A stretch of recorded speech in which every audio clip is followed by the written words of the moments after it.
అందరికీ నమస్కారం. ఈరోజు మనం ఎల్ఐసి వారి ఇండెక్స్ ప్లస్ పాలసీ గురించి తెలుసుకుందాం. ఇది ఒక ULIP policy, ULIP, unit linked insurance plan. Share మార్కెట్తో లింక్ అయి ఉంటుంది. దీనిలో పేయింగ్ టర్మ్స్ ఎలా ఉంటాయంటే, మనం ఇయర్లీ లెస్ దాన్ 48,000 లోపు పే చేయగలిగితే 15 to 25 years టర్మ్ తీసుకోవాలి. More than 48,000 per year pay చేయగలిగితే 10 to 25 years పేయింగ్ టర్మ్ ఉంటుంది. 7 times ఆర్ 10 times BSA అంటే బేసిక్ సమ్ అష్యూర్డ్. మనకి ఏదైనా రిస్క్ జరిగినప్పుడు, ఈ పాలసీ తీసుకున్నాక ఏదైనా రిస్క్ జరిగితే నామినీకి ఎంత కావాలి అంటే, మనం ఇయర్లీ కట్టే ప్రీమియంకి 7 times ఆర్ 10 times కావాలా. ఇయర్లీ 50,000 కడితే 7 times అంటే 3,50,000 వస్తుంది. అదే 10 times తీసుకుంటే 50,000కి 10 times అంటే 5 lakhs వస్తుంది. అది ముందుగానే నిర్ధారించుకోవాలి. పాలసీదారుని వయసు 50 ఏళ్ల కన్నా తక్కువ ఉంటే 10 times తీసుకోవచ్చు. కానీ 50 ఏళ్ల కన్నా ఎక్కువ ఉంటే మాత్రం 7 times ఆఫ్ BSAనే ఇస్తారు. ఈ పాలసీలో మనం కట్టే ప్రీమియంని కొంత భాగం ఇన్సూరెన్స్కి, కొంత భాగం మ్యూచువల్ ఫండ్స్ ఇన్వెస్ట్మెంట్కి యూజ్ చేస్తాం అనుకున్నాం.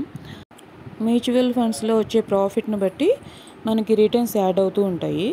దాంతోపాటు ఎల్ఐసి వాళ్ళు గ్యారంటీ ఎడిషన్ అనేది ఇంకోటి యాడ్ చేస్తారు. ఈ గ్యారంటీ ఎడిషన్ ఎంత యాడ్ అవుతుందనేది టేబుల్లో చూడొచ్చు. ఇయర్లీ ప్రీమియం 48,000 కన్నా తక్కువ ఉంటే 6th year 3%, 10th year 6%, 15th year 12%, 20th year 15% and 5th year 18% add చేస్తారు. అలాగే యాన్యువల్ ప్రీమియం 48,000 కన్నా ఎక్కువ ఉంటే 6th year 5%, 10th year 10%, 15th year 20%, 20th year 25% and 25th year 30% add చేస్తారు. షేర్ మార్కెట్లో ఎలా ఇన్వెస్ట్ చేయాలనేది పాలసీ హోల్డర్ చూజ్ చేసుకోవచ్చు.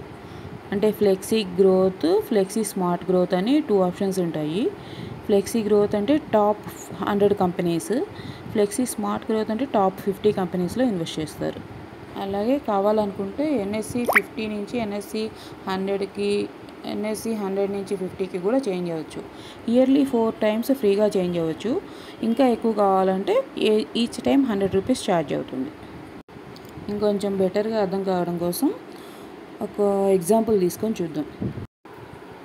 ఒక 20 years పర్సన్ 25 years టర్మ్ తీసుకొని ఇయర్లీ మినిమం 30,000 ప్రీమియం పే చేస్తే తనకి ఎంత రిటర్న్ వస్తుంది?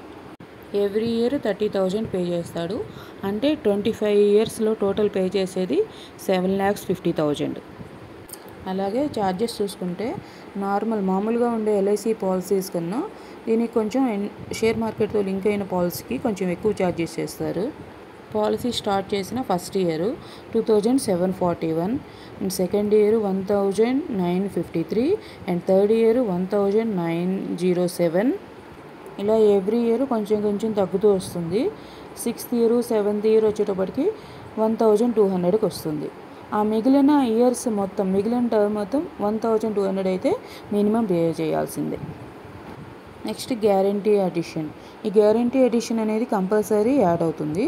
ఈ 30,000 ఇయర్లీ ప్రీమియం అనేది 48,000 కన్నా తక్కువ ఉంది కాబట్టి 6th year 3% అంటే 900, అలాగే 10th year 1,800, 15th year 3,600, 20th year 4,500, 25th year 5,400 కంపల్సరీగా యాడ్ అవుతుంది. NAV అంటే నెట్ అసెట్ వాల్యూ. దీని గ్రోత్ ఎంత బాగుంటే మనకి రిటర్న్స్ అంత ఎక్కువ వస్తాయి అన్నమాట. కానీ NAV ఎప్పుడు ఎలా మారుతుందని చెప్పలేము, పెరుగుతూ తగ్గుతూ ఉంటుంది. ఇన్ కేసు లక్కీగా గ్రోత్ బాగుంటే కనుక మనకి నియర్లీ 50 to 60 lakhs దాకా వస్తుంది. ఈ ఇన్ఫర్మేషన్ మీకు యూజ్ అయింది అనుకుంటున్నాను. మీకు ఏమైనా డౌట్లు ఉంటే కామెంట్స్లో తెలియజేయగలరు. Thanks for watching.